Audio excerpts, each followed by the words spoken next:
Halo, selamat malam pemirsa. Berbicara mengenai permasalahan hujan saat ini di kota Surabaya masuk di musim penghujan. Permasalahan dan juga kendala-kendala terkait mengenai permasalahan hujan akan muncul di kota Surabaya. Lantas bagaimanakah solusi untuk bisa mengatasinya dan juga bagaimanakah strategi untuk bisa mengatasi permasalahan hujan? Karena kita ketahui indikasi atau indikator salah satu kota dikatakan maju dan juga berkembang jika bisa mengatasi permasalahan hujan. Berbicara mengenai hal tersebut bersama saya Puja Rizaldi dalam program acara Bincang-Bincang. Pada malam hari ini kita akan memperbincangkan mengenai bahasan kita yaitu antisipasi banjir di musim penghujan. Dua narasumber kami sudah hadir di studio pemirsa, saya akan sapa terlebih dahulu. Yang pertama adalah Ibu Aning Rahmawati selaku Wakil Ketua Komisi C DPRD Surabaya. Assalamualaikum, selamat malam Bu Aning. Waalaikumsalam warahmatullahi wabarakatuh. Ya, senang bisa berjumpa pada malam hari ini. Tadi sempat kehujanan atau bagaimana? Macet mungkin kehujanan. Macet ya, baik. Dan di samping beliau sudah hadir yaitu Insinyur Ismail Saud selaku pakar banjir dari ITS. Apa kabar Pak Ismail? Alhamdulillah baik. Alhamdulillah tadi bisa bertatap muka secara langsung. Sejauh ini kita via Zoom saja Pak ya. Iya. Baik, kita langsung bahas bahasan kita terkait mengenai permasalahan banjir. Bagaimana Bu Aning menanggapi permasalahan tersebut? Kalau kita ketahui di Surabaya ini ada bagian-bagian tertentu atau boleh dikatakan part kota tertentu yang akan menjadi langganan banjir begitu di musim penghujan. Tanggapan Anda pribadi? Ya, Alhamdulillah Surabaya luar biasa begitu ya. Sudah dari 451 titik banjir sekarang sudah hampir 70% terselesaikan. Ya. Dan memang anggaran untuk penanggulangan banjir ini tergolong di Surabaya cukup besar begitu ya, sehingga titik-titik banjir yang ada di kota Surabaya secara signifikan, genangan ya bukan banjir, secara signifikan sudah banyak sekali berkurang, memang masih perlu penyempurnaan.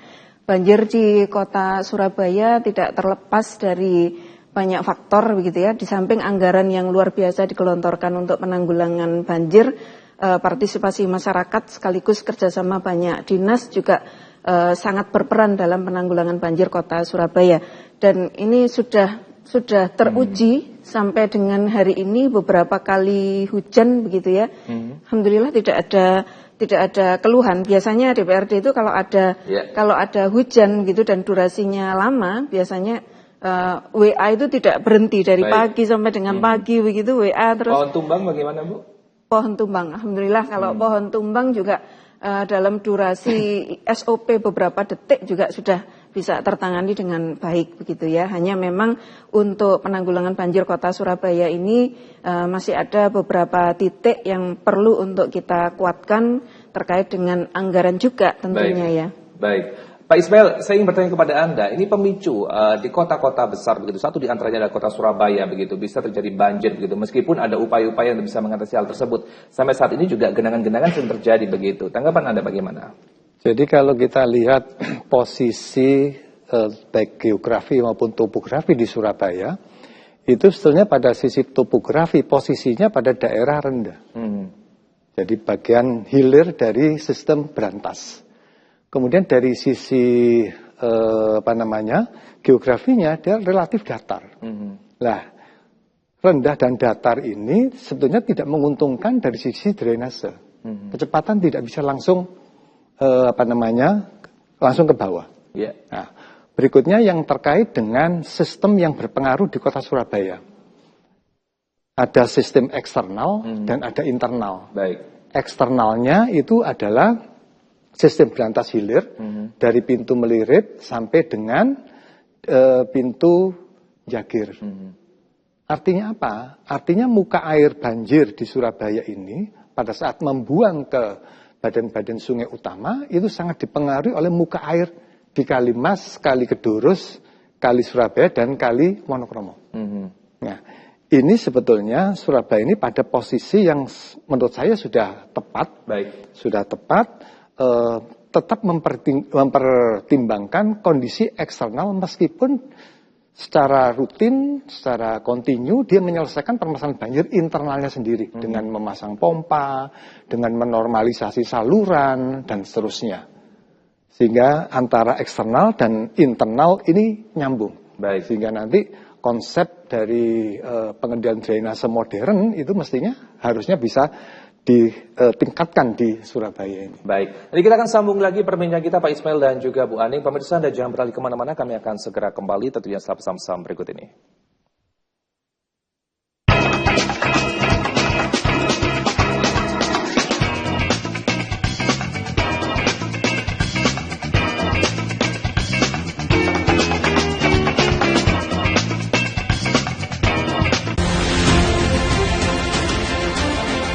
Assalamualaikum warahmatullahi wabarakatuh. Saya Muhammad Afifuddin, Ketua KPU. Hari Rabu 27 November 2024 adalah hari pemungutan suara kita di Pilkada serentak 2024. Teman pemilih sekalian, mari kita bersama-sama datang ke TPS menggunakan hak pilih kita dengan riang gembira. Memilih gubernur dan wakil gubernur, bupati dan wakil bupati, wali kota dan wakil wali kota. KPU di setiap tingkatan siap melayani masyarakat Indonesia menggunakan hak pilihnya. Mari kita jaga situasi kondusif, saling menghormati dan memastikan agar pilkada berjalan secara jurdil, berintegritas dan damai. Assalamualaikum warahmatullahi wabarakatuh.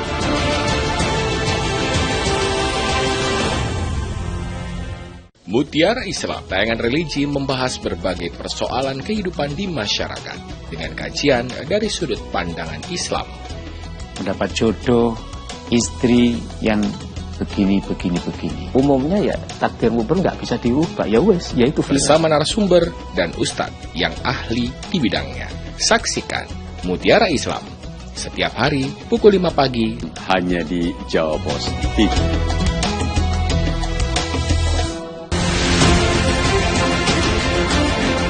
Assalamualaikum warahmatullahi wabarakatuh.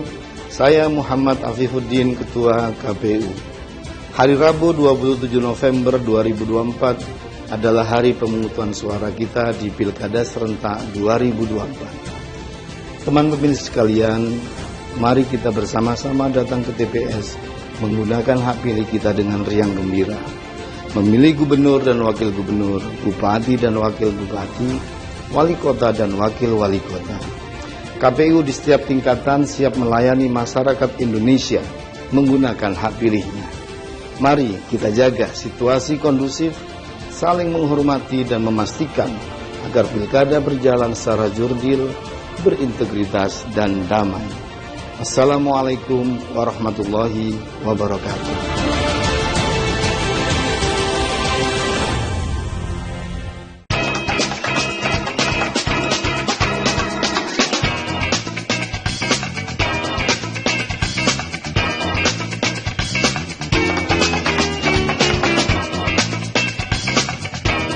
Terima kasih pemirsa Anda masih tetap bersama kami dalam program acara Bincang-Bincang. Masih bersama saya Puja Rizaldi, masih membahas mengenai antisipasi banjir di musim penghujan. Kita akan sambung berbincang kita. Saya ingin bertanya kembali kepada Bu Aning. Bu Aning, kalau saya boleh tahu kira-kira daerah mana saja yang rawan banjir sejauh ini di kota Surabaya? Ya, jadi Surabaya ini untuk banjirnya ada yang pertama kita yang masih dalam bayang-bayang itu daerah pesisir ya. Rop atau Pasang itu kita masih belum mempunyai solusi yang secara representatif mewakili Surabaya, mulai Romo Kalisari sampai dengan Gunung Anyar. Baik. Di wilayah saya sendiri juga luar biasa kalau Pasang begitu pasti banjir. Itu yang selama ini masih belum kita bisa tangani dengan baik. Namun kalau untuk titik-titik banjir yang di Surabaya Barat, Timur, Selatan di 5 rayon itu di Mejen Sungkono ya. Mejen Sungkono itu kemarin alhamdulillah kita sudah secara profesional dan berpikir ke depan. Tidak lagi penanggulangannya itu dengan saluran saja, dimensi saluran, tapi kita sudah mencoba untuk memanfaatkan itu dengan di bawahnya ada long storage begitu ya, yang ke depannya yang disampaikan Pak Ismail begitu.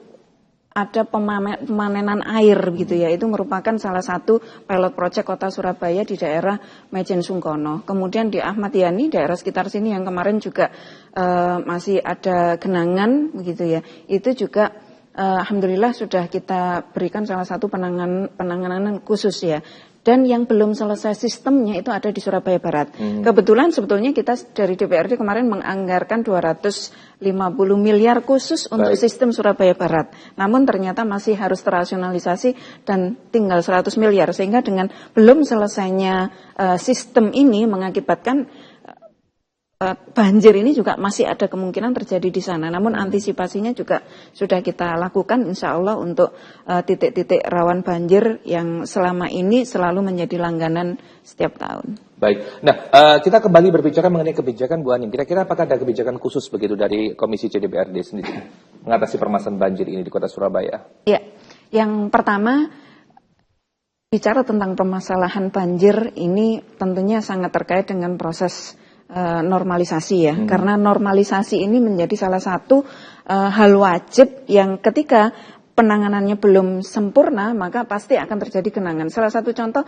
Surabaya tidak hujan tapi kenapa kok banjir? Ternyata ada banjir kiriman gitu ya dari area di sekitar Surabaya, ada Mojokerto, ada Gresik. Kalau Mojokerto dari Brantas gitu, kalau tadi disampaikan oleh Pak Ismail Melirit, kalau yang di mana Gresik, Kali Lamong begitu ya. Nah ini tentunya terkait dengan hulunya. Hulunya di mana? Dari Mojokerto pengaturan pintu air, kemudian sedimentasi di hulu yang belum sempurna dilakukan. Nah ini menjadi salah satu perhatian khusus. Kemudian di hilir sendiri juga proses sedimentasi di muara itu selama ini masih belum dilakukan dengan baik begitu ya. Sehingga hal ini akan berpengaruh pada apa?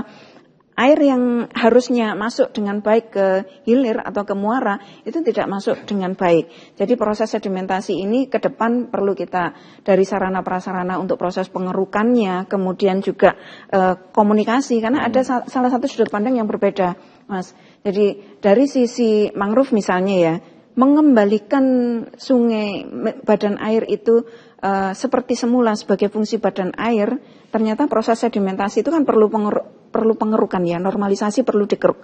Ternyata ketika dikeruk begitu, dari lebar 10 meter menjadi 3 meter, ini kan perlu dinormalisasi. Namun proses normalisasi itu terkadang bertentangan dengan pecinta lingkungan. Ada mangrove di situ. Proses normalisasi kan harus bagaimana membuat badan air itu sesuai dengan fungsinya. Namun ada mangrove yang harus dinormalisasi. Yang ini harus komunikasi. Nah ini beberapa hal yang tentunya perlu kita pikirkan secara jangka panjang ke depan. Kemudian juga terkait dengan regulasi. Regulasi ini sangat penting untuk Raperda penanggulangan banjir di Kota Surabaya. Kita masih belum punya. Kita masih hanya mempunyai sistem SDMP, Surabaya Master Plan, Surabaya Drainage Master Plan. Nah itu tidak memberikan sanksi kepada pelanggar pengendali banjir. Tapi nanti kalau sudah berupa perda, ini akan memberikan sanksi. Nah ini yang sekarang sedang menjadi prolegda Kota Surabaya.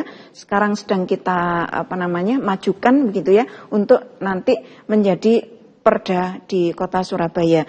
Kemudian yang dari sedimentasi, proses normalisasi ini juga sangat penting. Kemudian yang kedua perda itu sendiri. Baik. Kemudian yang ketiga penguatan bangunan-bangunan liar yang ada di Kota Surabaya. Baik, saya beralih ke Pak Ismail. Pak Ismail, apakah Surabaya memiliki potensi sangat besar dari bebas banjir secara total? Jika tidak, begitu kira-kira apa yang bisa memenuhi hal tersebut, begitu bisa mencapai menjadi kota yang bebas banjir? Jangan dijawab, kita harus break dulu sejenak. Pemirsa, kami akan segera kembali tentunya setelah pesan-pesan berikut ini.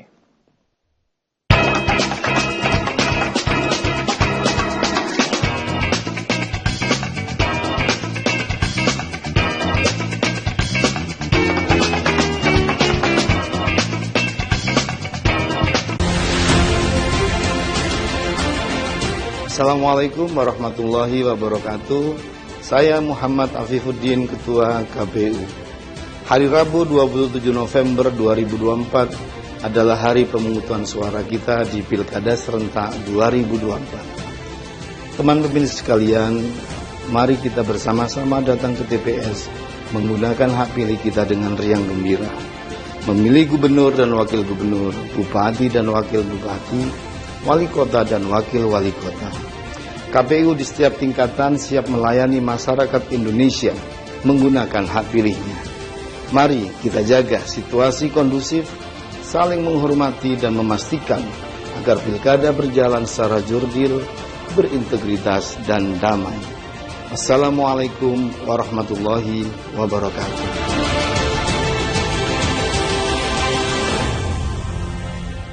Berbagai informasi terkait dunia bisnis dan bidang usaha lainnya kami sajikan dalam program Update Bisnis. Setiap sendi masyarakat tak lepas dari aktivitas ekonomi. Berita seputar ekonomi mikro dan kerjasama bisnis kami hadirkan dalam program Update Bisnis. Update Bisnis, pukul 13 waktu Indonesia Barat. Di Jawa Post TV.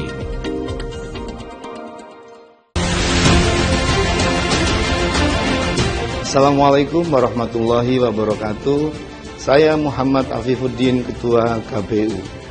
Hari Rabu 27 November 2024 adalah hari pemungutan suara kita di Pilkada serentak 2024. Teman pemilih sekalian, mari kita bersama-sama datang ke TPS menggunakan hak pilih kita dengan riang gembira.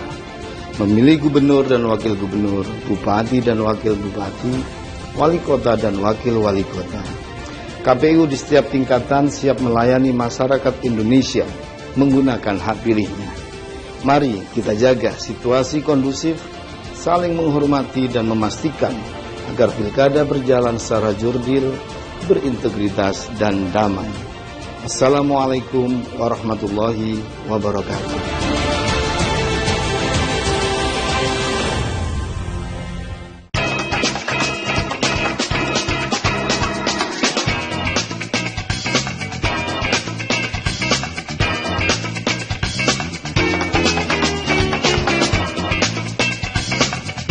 Kita menyambung bahasan kita pada malam hari ini mengenai antisipasi banjir di musim penghujan. Tadi sempat sebelum kita break, saya bertanya kepada Pak Ismail terkait mengenai apakah Surabaya berpotensi bebas dari banjir secara keseluruhan, Pak. Jika tidak, kira-kira apa yang perlu dilengkapi untuk bisa mencapai kota yang bebas banjir secara totalitas? Bagaimana Pak Ismail? Baik, kalau posisi saya melihat ini sangat mungkin Surabaya ini paling tidak meskipun tidak bebas semuanya, memang kalau bebas semuanya sesuai dengan topografi yang terjadi tadi rasanya tidak mungkin. Tapi kita bisa memasang indikator luas genangannya mungkin lebih sempit, kemudian kedalaman genangan yang lebih dangkal dan lamanya lebih pendek. Nah itu mungkin makanya yang perlu kita samakan persepsinya itu sebetulnya adalah bukan kita bicara banjir genangan, tapi sebetulnya toleransi genangan berapa yang bisa kita tolerir, sehingga kita bisa mengatakan pada saat genangan ini dengan ketinggian di bawah ini, ya sudah sepakat kita berbicara itu bukan masalah yang perlu diperhatikan betul. Ya, karena kalau tidak, memang selalu kita punya effort yang luar biasa, akhirnya pompa. Padahal ini kan kadang-kadang tidak efisien dalam penggunaan pompa itu. Baik. Mungkin yang perlu adanya kesepakatan bagaimana kita mengklasifikasikan yang terkait dengan indikator tadi. Ya, karena memang treatmentnya memang berbeda. Surabaya Barat, Tengah, dan Hilir itu berbeda. Kalau Surabaya Barat akan lebih cocok, pengendaliannya adalah tampungan. Ya toh, kalau memungkinkan perlu diresapkan misalnya. Sehingga di samping dia mengendalikan volume runoff meskipun tidak zero runoff, tapi bisa sebagai konservasi air tanah. Mengkonservasi air tanah itu masa depan itu sangat penting. Karena supaya tidak terjadi lain pihak daratan turun, kemudian terjadi kenaikan muka air pasang, rob. Nah ini jangan sampai itu terjadi. Kemudian di bagian tengah, oke, normalisasi, kemudian pemasangan pompa SAR estafet, tapi di hilir mau tidak mau dihadapkan tadi itu rob tadi. Sekarang mungkin Surabaya sudah berpikir masalah pengendalian rob. Nah, bagaimana meng-create suatu permasalahan rob ini, pengendaliannya jangan sampai rob ini hanya sekedar bangunan-bangunan yang beton-beton yang masif gitu, yang mati. Tapi bagaimana di-create suatu bentuk konstruksi yang justru ini akan meningkatkan masyarakat, mungkin bisa menambah pendapatan atau menambah destinasi wisata dan seterusnya. Tinggal itu yang harus kita pikirkan. Kemudian berikutnya ada yang terkait dengan lingkungan mangrove tadi. Jangan dilepas. Baik. Ya, jadi semua ekosistem itu diperhitungkan. Gitu. Ya, tadi menyinggung atau menyambung apa dikatakan Bu Ani tadi bahwasanya sempat juga ada banjir kiriman dari daerah-daerah atau kota-kota yang bersentuhan langsung dengan kota Surabaya. Kira-kira potensinya seberapa besar dalam hal ini? Ya, kalau dari sisi berantas hilir, pada saat berantas hulu itu banjir, maka pintu Melirik ditutup. 1.500 dibuang ke Dam Lengkong. Aman Surabaya. Kalau Melirik dibuka pada saat banjir, Surabaya pasti tenggelam. Nah, kemudian di situ ada debit dari Kali Marmoyo, ada Watu Dakon, Kali Tengah, Kali Kedurus.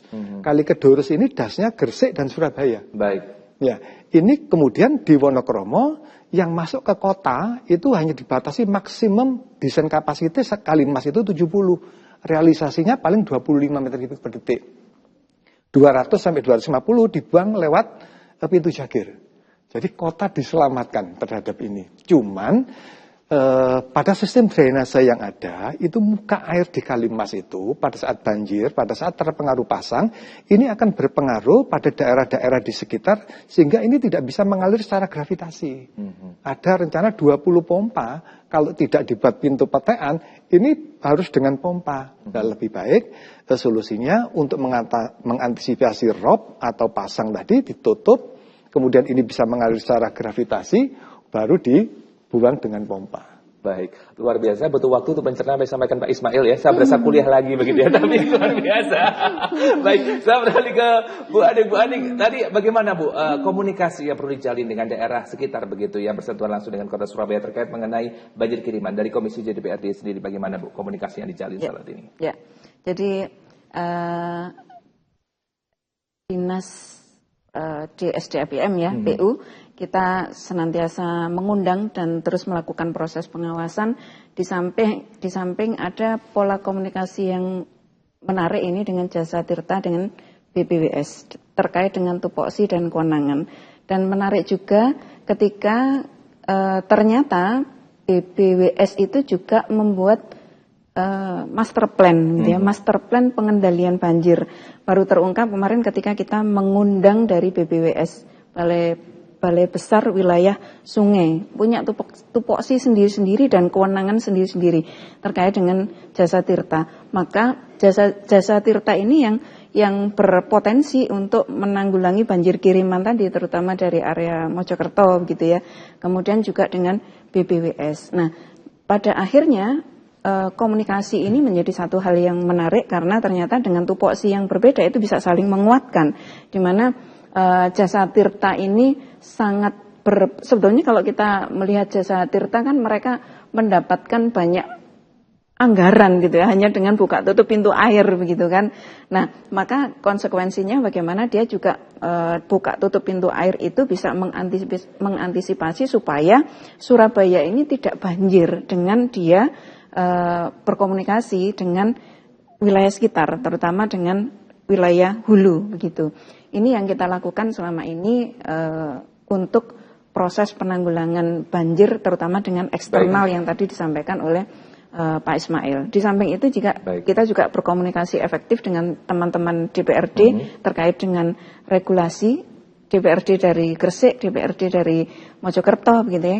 Kita saling menguatkan untuk proses komunikasi dalam penanggulangan banjir, karena bagaimanapun juga Gresik itu juga kaitannya dengan tanggul di area Kalilamong begitu ya, yang Surabaya Barat yang sistemnya belum selesai. Baik, kita beri tanda koma terlebih dahulu, nanti kita akan sambung lagi perbincangan kita. Pemirsa, kami akan segera hadir kembali tentunya setelah pesan-pesan berikut ini.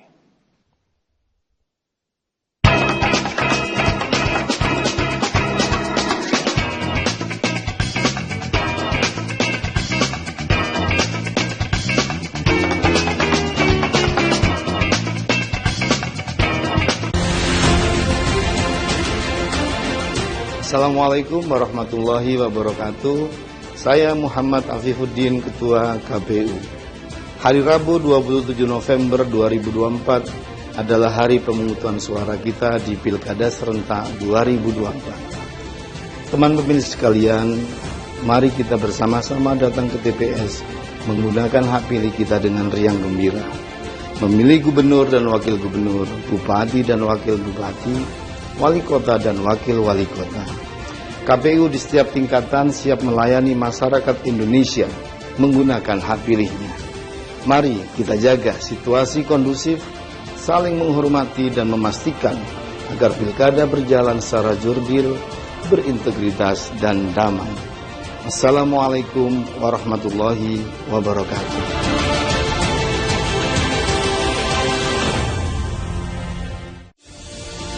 Hadirkan berita seputar kebijakan, pemerintahan, aktivitas bercorak keindonesiaan.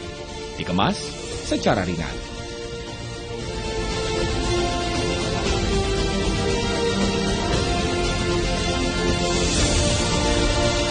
Saksikan Beranda Indonesia, hanya di Jawa Pos TV.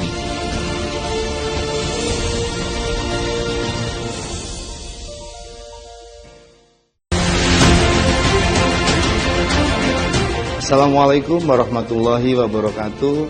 Saya Muhammad Afifuddin, Ketua KPU.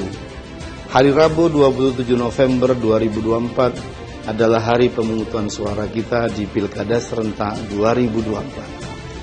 Teman pemilih sekalian, mari kita bersama-sama datang ke TPS menggunakan hak pilih kita dengan riang gembira. Memilih gubernur dan wakil gubernur, bupati dan wakil bupati, wali kota dan wakil wali kota. KPU di setiap tingkatan siap melayani masyarakat Indonesia menggunakan hak pilihnya. Mari kita jaga situasi kondusif, saling menghormati dan memastikan agar pilkada berjalan secara jurdil, berintegritas dan damai. Assalamualaikum warahmatullahi wabarakatuh.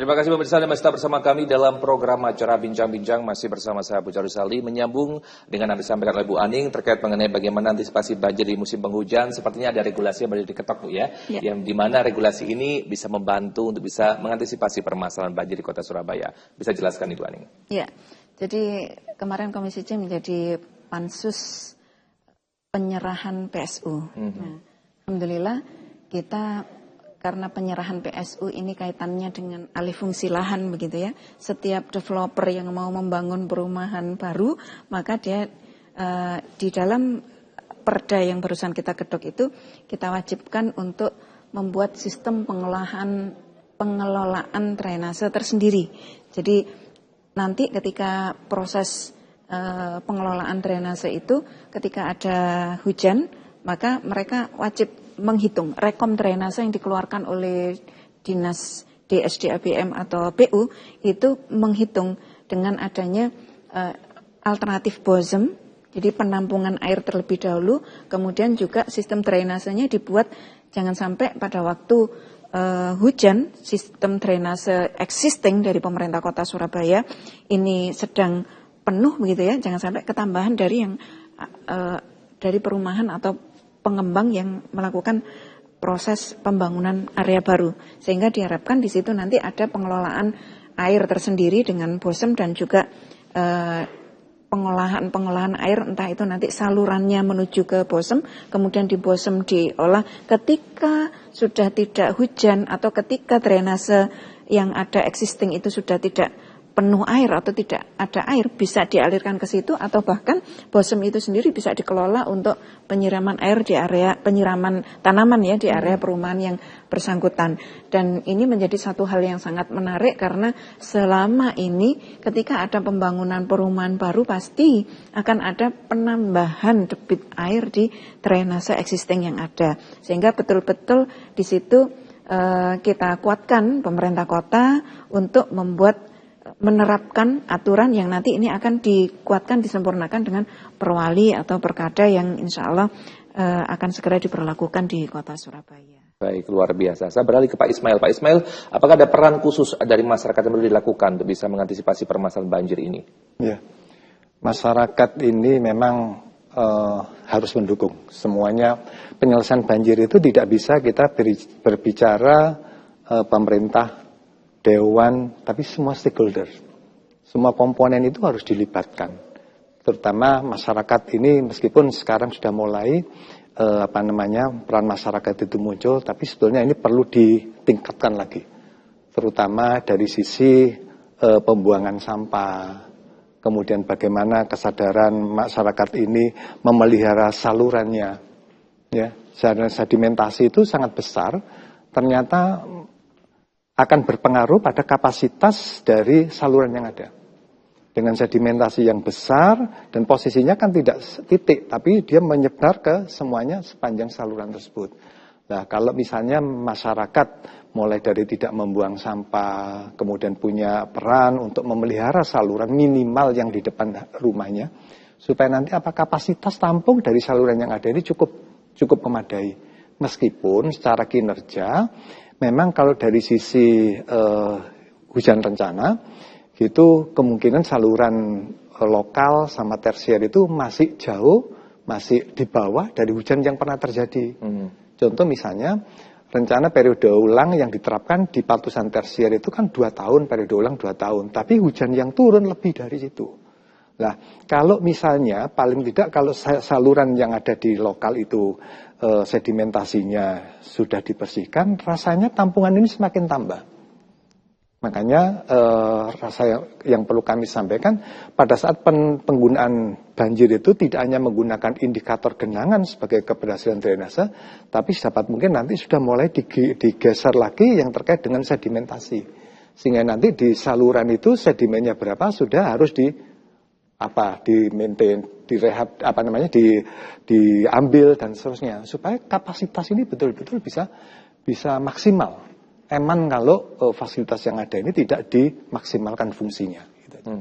Jadi kurang lebih nantinya memang perlu ada peran serta dari masyarakat dalam hal ini ya Pak ya, sangat untuk bisa dibutuhkan. membantu dalam proses untuk mengantisipasi permasalahan banjir yang sudah ada. Baik, dibutuhkan. sebenarnya kita harus break kembali sejenak, nanti kita akan sambung lagi perbincang kita. Pemirsa, Anda jangan beralih kemana-mana, kami akan segera kembali tentunya setelah pesan-pesan berikut ini.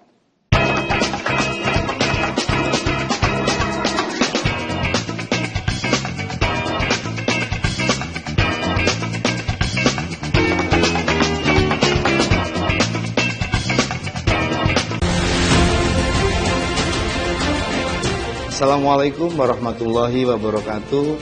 Saya Muhammad Afifuddin, Ketua KPU.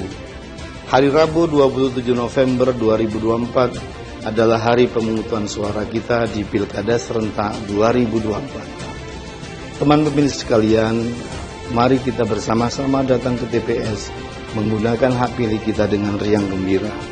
Memilih gubernur dan wakil gubernur, bupati dan wakil bupati, wali kota dan wakil wali kota. KPU di setiap tingkatan siap melayani masyarakat Indonesia menggunakan hak pilihnya. Mari kita jaga situasi kondusif, saling menghormati dan memastikan agar pilkada berjalan secara jurdil, berintegritas dan damai. Assalamualaikum warahmatullahi wabarakatuh.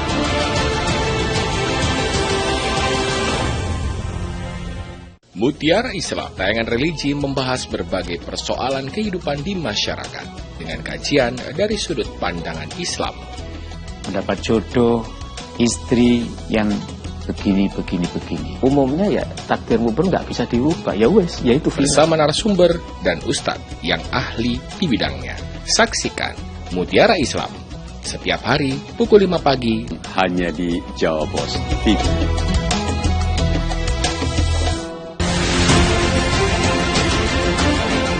Assalamualaikum warahmatullahi wabarakatuh. Saya Muhammad Afifuddin, Ketua KPU.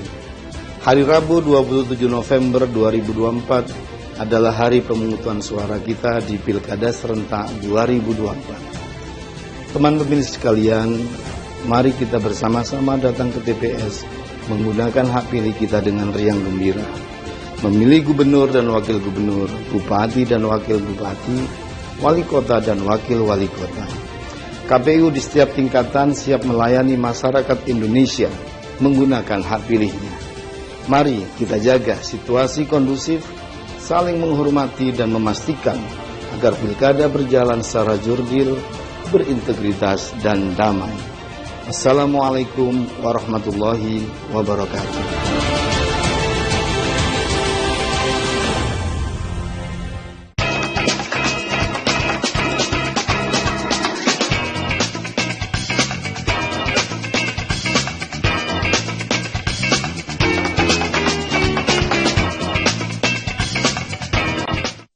Pemirsa, menyambung mengenai bahasan kita pada malam hari ini, yaitu mengenai antisipasi banjir di musim penghujan. Tadi sempat saya terlupa ya, ingin menanyakan kepada Pak Ismail terkait mengenai frekuensi bulan apa Pak yang kira-kira yang membahayakan atau boleh dikatakan yang perlu diwaspadai begitu, mengingat frekuensi yang sangat luar biasa untuk musim penghujan dan juga angin di kota Surabaya.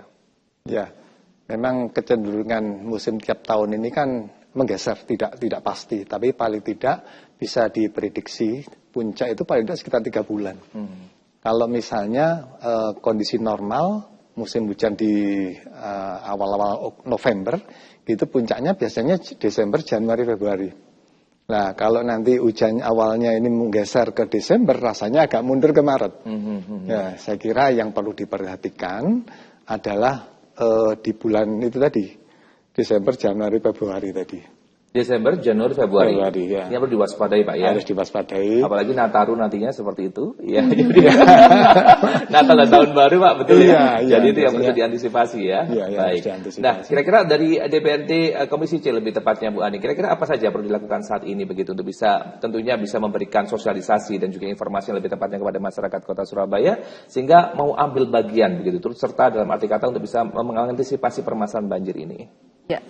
Jadi memang luar biasa begitu ya, ketika kita sudah berhadapan dengan masalah banjir, biasanya kepala dinas di SDAPM itu sudah jantungan gitu ya setiap kali hujan, karena pasti akan ada titik-titik tertentu yang butuh penanggulangan yang luar biasa. Namun alhamdulillah anggaran yang kita pasang dari komisi itu ya terkait dengan Satgas itu ada 1.400 Satgas yang saat ini di bulan-bulan yang tadi disampaikan Pak Ismail dari mulai Desember sampai dengan Februari ini mereka full berada di seluruh rumah pompa. Ada 76 rumah pompa begitu yang ini memang karena posisi Surabaya tadi yang disampaikan Pak Ismail, maka yang paling relate itu adalah memang rumah pompa. Maka 1.400 ini disiagakan di rumah pompa. Dan ada satu hal lagi yang baru yang kemarin saya juga sempat mengalami di beberapa tahun yang lalu ketika hujan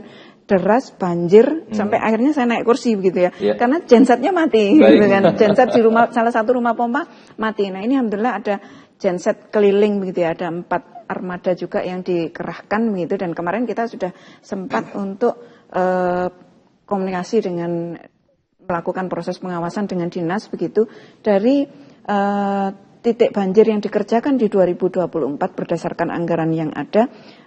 Adakah yang masih belum selesai dalam proses pengerjaan salurannya? Ternyata ada beberapa titik yang itu kita minta petakan gitu ya. Setelah dipetakan maka komunikasi dan SOP yang jelas antara di SDAPM dengan DLH dan Damkar, karena selama ini proses penanganannya ketika belum selesai saluran itu dikerjakan, maka harus ada yang namanya mobil pemadam kebakaran yang biasanya nyemprot air gitu ya, ini ngambil air gitu ya. Ini harus siap siaga juga dilakukan oleh dinas terkait, dan ini harus standby begitu. Jangan sampai nanti sudah ada banjir baru datang begitu ya. Nah, ini harus sudah clear di mana titik banjirnya, harus terpantau. Kemudian juga Surabaya Bergerak. Alhamdulillah Surabaya Bergerak ini yang selalu masif, baik itu di tiap pekan, di tiap bulan, bahkan dalam komposisi hari dilakukan oleh pemerintah kota Surabaya, kemudian oleh seluruh masyarakat kota Surabaya secara bergiliran untuk melakukan waspada banjir. Itu dilakukan di saluran-saluran lingkungan ya, yang tadi disampaikan Pak Ismail juga, saluran lingkungan ini yang memang harus betul-betul kolaborasi cantik dengan seluruh warga, karena tidak mungkin pemerintah kota meskipun 1.400 Satgas disebar di seluruh rumah pompa, kemudian juga Satgas yang ada di kelurahan, kecamatan kita terjunkan untuk melakukan proses pengendalian banjir, saya kira tidak akan mungkin bisa menyelesaikan tanpa partisipasi masyarakat untuk pengendaliannya, di mana sampah yang ada di seluruh saluran itu juga harus kita menjadi tanggung jawab kita bersama untuk bisa melakukan proses pengendalian sampah yang pada akhirnya nanti akan menanggulangi banjir. Gebrakan Bu Ani, gebrakan apa kira-kira yang diberikan oleh pemerintah kota Surabaya dalam hal ini untuk bisa mengantisipasi permasalahan banjir?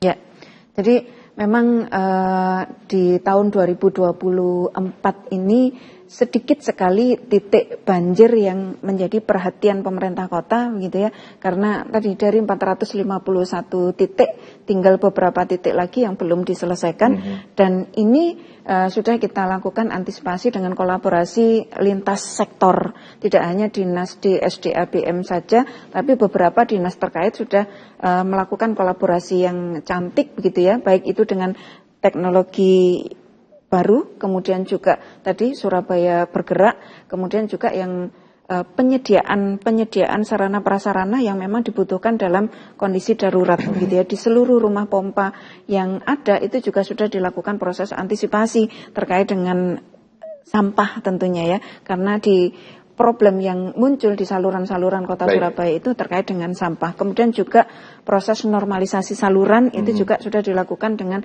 beberapa inovasi teknologi yang ada di Kota Surabaya. Baik, kita harus break kembali sejenak. Pemirsa, kami masih menyisakan satu segmen bagi Anda. Tetap bersama kami dalam program acara Bincang-Bincang.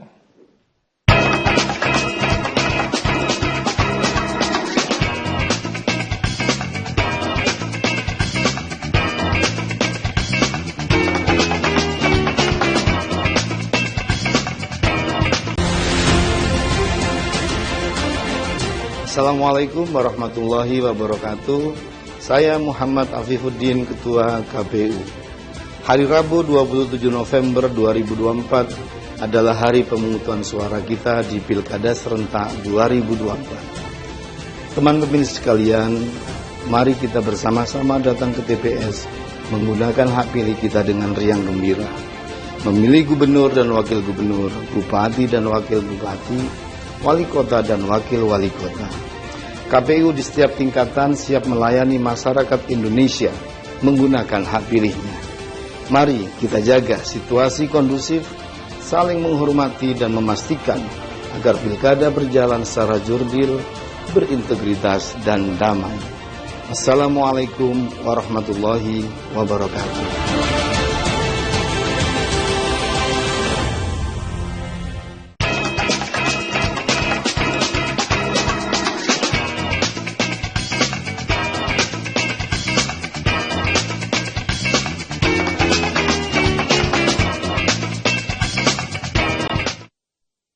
Pemirsa, tiba kita pada segmen terakhir di program acara Bincang-Bincang, masih bersama saya Puja Rizaldi. Pak Ismail, jika saya memberikan 3 poin secara personal begitu, apa yang perlu diperhatikan untuk bisa mengantisipasi permasalahan banjir di Kota Surabaya? Apa saja, Pak? Ya, jadi kalau kita lihat komponen dari hujan sampai dengan debit itu kan ada hujannya, ada sistemnya, dan ada pengeluarnya. Kalau hujannya ini kan nggak mungkin diatur. Ya, kecuali kalau kita ngundang pawang dan seterusnya diatur, tidak bisa. Kemudian outletnya juga tidak bisa diatur karena ada pengaruh pasang. Nah, makanya di sistemnya. Sistem ini mestinya yang perlu kita benahi. Yang pertama, kami lebih menyarankan, pertama adalah hujan itu sebetulnya berkah, ini dipanen. Dapat mungkin dimanfaatkan untuk kebutuhan penyiraman, kebutuhan rumah tangga, dan seterusnya, dipanen. Kemudian diresapkan supaya apa? Supaya bisa mengkonservasi air tanah. Baru kemudian bisa ditampung. Nah, kemudian supaya pengendalian banjir ini bisa secara modernisasi pengendalian drainase, maka kita nantinya tidak hanya berbicara debit yang kita akan pompa, tapi sudah mulai harus berpikir elevasi muka air yang akan kita kendalikan. Elevasi muka air ini harus kita integrasikan dengan referensi yang sama. Sehingga kedalaman air di titik A dengan kedalaman air di titik B meskipun sama, elevasinya berbeda. Kalau kita menggunakan referensi yang sama. Sehingga dengan elevasi itu kita bisa melakukan suatu upaya atau rekayasa bagaimana pengendaliannya. Kalau misalnya di titik outlet pengendalian banjir itu masih rendah, di sini masih tinggi, berarti ada masalah yang ada di antara itu. Jadi mestinya ke depan itu yang perlu didorong di Surabaya ini. Baik, luar biasa. Bu Ani, mungkin ada yang mau disampaikan kepada pemirsa Jawapos TV terkait mengenai bagaimana mengantisipasi permasalahan banjir di Kota Surabaya. Silakan Bu Ani, waktu Anda singkat saja. Ya, jadi Surabaya milik kita bersama, Surabaya yang luar biasa, maka kolaborasi yang bagus antara pemerintah kota Surabaya yang sudah menyiagakan 1.400 satgas, kemudian juga sudah melakukan proses normalisasi saluran dengan baik, kemudian juga sudah mengkolaborasikan seluruh dinas terkait untuk proses pengendalian banjir, maka kolaborasi antara warga masyarakat kota Surabaya dengan pemerintah kota Surabaya sangat diperlukan. Dengan apa? Tentunya bagaimana masing-masing kita menjaga di lingkungan kita masing-masing, baik itu di rumah kita maupun di lingkungan RT RW kelurahan kita, untuk terus menjaga seluruh saluran yang ada di sekitar kita bersih, bebas dari sampah sehingga proses aliran air ini tidak mengakibatkan banjir yang ada di wilayah sekitar kita. Kemudian yang terakhir juga bagaimana kita semua, baik itu seluruh pelaku usaha yang ada di kota Surabaya menepati regulasi yang ada, terutama terkait dengan regulasi pengendalian banjir di kota Surabaya, baik itu yang mengalihfungsikan lahan maupun yang melakukan proses kegiatan usaha di Surabaya, sehingga kita semua bersama bisa melakukan proses pengendalian banjir ini dengan kolaborasi yang bagus. Baik, monggo Pak Ismail menambahkan singkat saja. Saya kira posisi pengendalian banjir di Surabaya ini sudah tepat, ya. Tinggal kita semua harus justru untuk memacu, untuk mempercepat dari problem-problem yang ada, terutama mengantisipasi adalah kemungkinan terjadinya perubahan cuaca. Hujan yang turun itu ada kemungkinan lebih dari rencana. Nah, ini harus diantisipasi dengan mengevaluasi kinerja jaringan yang ada. Sehingga kita tahu kekuatan kita itu seperti apa. Gitu. Baik, saya ucapkan terima kasih banyak atas waktunya Pak Ismail. Bu Aning, terima kasih banyak, senang bisa berjumpa dengan Anda berdua dan kita ketemu kesempatan dan sukses untuk Anda berdua. Baik pemirsa, tiba kita pada penghujung acara. Akhir kata saya Pucari Salim mewakili kru kerabat kerja yang bertugas mengucapkan banyak terima kasih atas perhatian Anda. Dan besok jangan lupa 27 November 2024 adalah pencoblosan, gunakan hak pilih Anda dengan cukup baik. Saya mengakhiri perjumpaan pada malam hari ini. Terima kasih, selamat malam dan sukses menyertai kita.